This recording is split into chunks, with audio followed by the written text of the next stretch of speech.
Hi everyone, welcome to the channel prepare with अच्छा। देखिए, R O के लिए बहुत सारे क्वेश्चंस आ रहे हैं कि हम कैसे कर रहे हैं, उसी के बारे में थोड़ा सा बताऊंगी। देखिए, आर ओ का आई नो, आई अंडरस्टैंड, मैंने भी पेपर देखा है कि जो पिछली बार पेपर पूछा गया था उसमें क्वेश्चंस बहुत अजीब तरीके से थे। एकदम जो PYQ से चीज़ें आती थी वैसी चीज़ें नहीं पूछी गई हैं, ठीक है।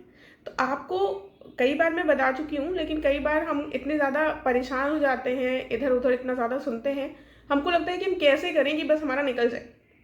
आपको स्टिक करना है बेसिक सोर्सेज पर ही, राइट। जब आप बेसिक सोर्सेज पर स्टिक करेंगे और उसको बार बार रिवाइज करेंगे, तभी वो आपके लिए बेनिफिशियल सिद्ध हो सकेगा। साथ में आपको ज़्यादा से ज़्यादा क्वेश्चंस लगाने हैं। टेस्ट सीरीज के थ्रू लगा सकते हैं या फिर क्वेश्चंस अटेम्प्ट कर सकते हैं, राइट। तो क्वेश्चंस अटेम्प्ट ज़्यादा से ज़्यादा करेंगे तो आपके पास एक डाइवर्स नंबर ऑफ क्वेश्चंस आ जाएंगे, और जब डाइवर्सिटी रहेगी क्वेश्चंस की, तो वहाँ पर जो फंसने के चांसेस हैं उसमें भी आपके बढ़ोतरी हो जाएगी। नंबर ऑफ क्वेश्चन ज़्यादा फंसेंगे तो आपका भगवान ने चाहा तो ईजिली क्वालिफाई हो सकता है। हिंदी को भी इम्पोर्टेंस देनी है। हिंदी इस तरीके से आती है आर ओ के प्रीलिम्स में स्पेशली, कि अगर आप ठीक ठाक हिंदी पढ़ लेते हैं, आपको आती है हिंदी, आपने थोड़ी सी मेहनत कर ली, तो उसमें जो 60 क्वेश्चन पूछे जाते हैं वो आपके अच्छे से निकल जाएंगे। 55 टाइप के लोग क्वेश्चन सही कर जाते हैं, 55-57, तो उससे बहुत ही ज़्यादा बेनिफिट मिल जाता है। इसीलिए उसको रोज़ अपनी दिनचर्या में ऐड कीजिए। और इसीलिए जो हम प्रोग्राम रन कर रहे हैं उसमें हमने हिंदी भी इंक्लूड कर रखी है रोज़ के टेस्ट में, कि हम भाई 20 क्वेश्चन देंगे हिंदी के और 30 क्वेश्चन हम जनरल स्टडीज़ के प्रोवाइड कर रहे हैं, राइट। तो जो आप लोगों का क्वेश्चन आता है कि हम क्वेश्चंस को कैसे कर रहे हैं, किस तरीके से क्वेश्चंस आप करवा रही हैं, इसीलिए इस वीडियो में ही मैं अभी अटैच कर आपको दिखाऊंगी कि किस तरीके से क्वेश्चंस हम ले रहे हैं जीएस के और साथ में हिंदी के। तो उस तरीके से अगर आप करते हैं या फिर आप करना चाहते हैं तो चीज़ें आपको डेफिनेटली एक एडवांटेजियस पोजिशन पे वो चीज़ें आपको पहुंचा सकेंगी, ठीक है। बेसिक सोर्सेज पर स्टिक रहकर बार बार रिवाइज कर थोड़ा सा स्ट्रैटेजाइज कीजिए कि भैया इतने दिनों में हम एक बार 10 दिन में मॉडर्न हिस्ट्री रिवाइज कर लेंगे। जैसे कुछ लोगों की शिकायत रहती है कि 10 दिन में कैसे रिवाइज करेंगे, तो 10 दिन में रिवाइज करना पड़ेगा भाई। ऐसा थोड़ी ना होता है कि हम एक महीना मॉडर्न हिस्ट्री को दे दें। 10 दिन में एक बार में आपने रिवाइज कर लिया तो फिर एक नेक्स्ट राउंड ऑफ रिविजन होगा जिसमें आप फिर उसको 5-6 दिन में रिवाइज करेंगे। फिर एग्जाम से पहले वाले जो 10-15 दिन होते हैं उसमें हम 2-2 3-3 दिन में सारे सब्जेक्ट्स को रिवाइज करते हैं। इस तरीके से हमको स्ट्रैटेजी पर वर्क करना पड़ेगा। अभी आपके पास है लगभग 3.5-4 महीने, तो उसको उस हिसाब से यूटिलाइज कीजिए। अगर आप हमसे जुड़ना चाहते हैं एंड किस तरीके से हम क्वेश्चंस करवा रहे हैं, लोगों का रहता है कि आप क्या क्वेश्चंस कैसे करवा रही हैं, थोड़ा सा डेमो दे दीजिए। ऑलरेडी मैंने ऐसे वीडियोस प्रोवाइड कर रखे हैं एंड डेमो पेपर्स भी मैंने टेलीग्राम चैनल पर डाला है। लेकिन यहाँ पर भी हम कुछ 4-5 क्वेश्चंस डिस्कस करेंगे हिंदी और जीएस के, जिसको देखकर आपको एक अंडरस्टैंडिंग मिल जाएगी कि किस तरीके से हम कर रहे हैं। और आप चाहें हमसे जुड़ना तो फिर आप टेलीग्राम चैनल के माध्यम से हमसे जुड़ सकते हैं, right. And all the very best. सबसे इंपॉर्टेंट इज कि आप कंसिस्टेंसी के साथ चीज़ों को करते रहिए, रुकिए मत, बस लगे रहिए। ऊपर वाले ने चाहा और आपकी मेहनत सही दिशा में रही तो आपको परिणाम जरूर मिलेगा। देखिए, जैसे पहला क्वेश्चन यहाँ पर देख लेते हैं। सप्रू कमेटी से संबंधित है, सप्रू समिति जो कि 1945 में बनी थी। तो इसमें पहले में कहा गया है, समिति ने रिजेक्ट कर दिया था मुस्लिम लीग की जो डिमांड थी पाकिस्तान की उसको। तो ये पॉइंट हमारा यहाँ पर सही है कि सप्रू समिति जो कि 1945 में बनी थी, इसने इसको रिजेक्ट कर दिया था। फिर दूसरा स्टेटमेंट कहा गया है कि ये ऑपरेट कर रही थी इंडियन नेशनल कांग्रेस के अंतर्गत। तो ये इंडियन नेशनल कांग्रेस के हिस्से के रूप में नहीं ऑपरेट कर रही थी, ये अलग से ऑपरेट कर रही थी, इसलिए ये गलत हो गया। और इसने रिकमेंड किया था सेपरेट इलेक्टोरेट मुस्लिम्स के लिए, तो ये वाला पॉइंट भी हमारा गलत है क्योंकि इस समिति ने रिजेक्ट कर दिया था सेपरेट इलेक्टोरेट मुस्लिम्स के लिए, ठीक है। और इन्होंने बात की थी जॉइंट इलेक्शंस की, साथ में रिजर्वेशन देने की बात की थी। तो इस तरह के क्वेश्चंस आपको देखने को मिलेंगे जो काफ़ी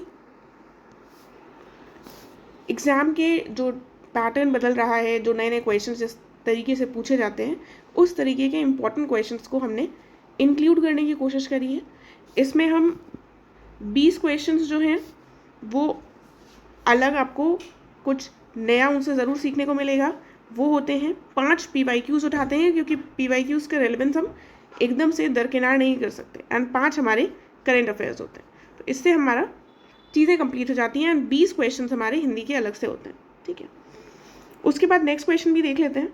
इंडियन प्रोविंशियल इलेक्शंस जो 1946 में हुए, उनसे संबंधित क्या कहा गया है।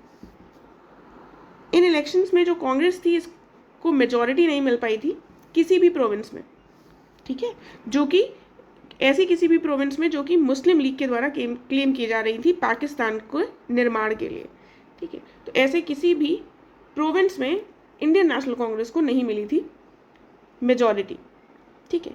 ये स्टेटमेंट गलत है क्योंकि इंडियन नेशनल कांग्रेस को मेजॉरिटी मिली थी नॉर्थ वेस्ट फ्रंटियर प्रोविंस में, नॉर्थ वेस्ट फ्रंटियर प्रोविंस में मिली थी। उसके बाद दूसरा कहा गया है मुस्लिम लीग जो थी इसको मेजॉरिटी मिली थी, मेजॉरिटी मिले थे मुस्लिम वोट्स, तो ये पॉइंट ठीक है, इनको मुस्लिम वोट्स की मेजॉरिटी मुस्लिम लीग के पास थी।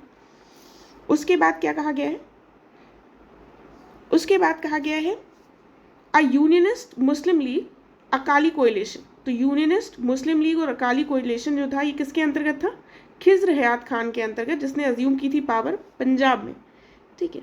तो ये वाला जो स्टेटमेंट है गलत हो जाएगा क्योंकि यहाँ पर यूनियनिस्ट मुस्लिम लीग नहीं, आईएनसी इंडियन नेशनल कांग्रेस, इन तीनों लोगों का एक कोएलिशन था जिसने पंजाब में पावर अज्यूम की थी, ठीक है, खिज्र हयात खान के अंतर्गत। तो ऑप्शन यहाँ पर हमारा सी सही हो जाएगा।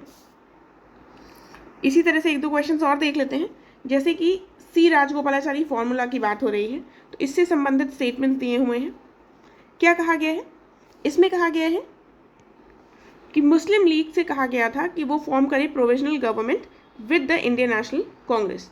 तो मुस्लिम लीग से कहा गया कि भैया तुम फॉर्म कर लो, प्रोविजनल गवर्नमेंट में पार्टिसिपेट कर लो, ठीक है ये पॉइंट। इसने ऐसा प्रपोज किया कि प्लेबिसाइट करवाया जाए नॉर्थ वेस्ट और नॉर्थ ईस्ट इंडिया में सेपरेट नेशन के क्रिएशन के लिए, ठीक है, ये पॉइंट भी सही है। उसके बाद तीसरे में क्या कह रहे हैं, मोहम्मद अली जिन्ना ने अपोज किया था प्लान, क्योंकि ये क्या चाहते थे, ये चाहते थे कांग्रेस जो है वो टू नेशन थ्योरी को एक्सेप्ट कर ले, ये पॉइंट भी ठीक है। फिर महात्मा गांधी की बात आती है, महात्मा गांधी ने कंडेम किया था सीआर प्लान को क्योंकि ये इनडायरेक्टली एक्सेप्ट कर रहा था लीग की डिमांड को सेपरेट नेशन के। तो महात्मा गांधी ने बेसिकली इसको सपोर्ट किया था, ना कि कंडेम किया था। कंडेम इसको वीर सावरकर के द्वारा किया गया था जो कि एक हिंदू लीडर थे, ठीक है। तो यहाँ पर हमारा करेक्ट आंसर देखेंगे तो क्या हो जाएगा, यहाँ पर हमारा करेक्ट आंसर हो जाएगा 1, 2 और 3, ऑप्शन ए करेक्ट हो जाएगा। ये कुछ हिंदी के क्वेश्चन देख लेते हैं, जैसे कि अब इसमें लौह शब्द का विलोम पूछा गया है। स्वर्ण, लकड़ी, काष्ठ, ये तीनों ही लौह के विलोम हो जाएंगे, ठीक है। अगला प्रश्न है कि इसमें से कौन सा विलोम शब्द युग में जो है वो सही नहीं है, ठीक है। जिस तरीके से क्वेश्चन यारों में आते हैं उसी तरीके से यहाँ पर देने का प्रयास किया गया है। विश्वास का संदेह बिल्कुल सही है, शासक का शासित हो जाएगा, लोभी का संतोषी हो जाएगा, विरह का विछोह नहीं होगा, ठीक है। विरह का क्या हो जाएगा, मिलन, विरह का विलोम होता है मिलन, ठीक है। तो यहाँ पर देख लेते हैं जैसे ये वाला क्वेश्चन, अब इनमें से कौन सा एक शब्द गणतंत्र का विलोम है, लोकतंत्र, प्रजातंत्र, जनतंत्र, राजतंत्र, ये सभी आपको लग रहा होगा कि इनमें से तो सभी हो सकते हैं, राइट। लेकिन जो हमारा विलोम होगा गणतंत्र का वो राजतंत्र होगा, ठीक है, गणतंत्र का विलोम राजतंत्र होगा।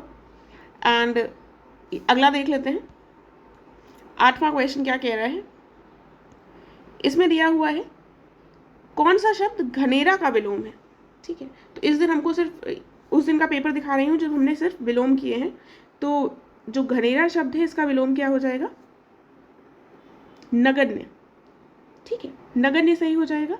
घटाव का हो जाएगा जोड़, अघटित का हो जाएगा घटित, और दूरस्थ का हो जाएगा हमारा घनिष्ठ, ठीक है।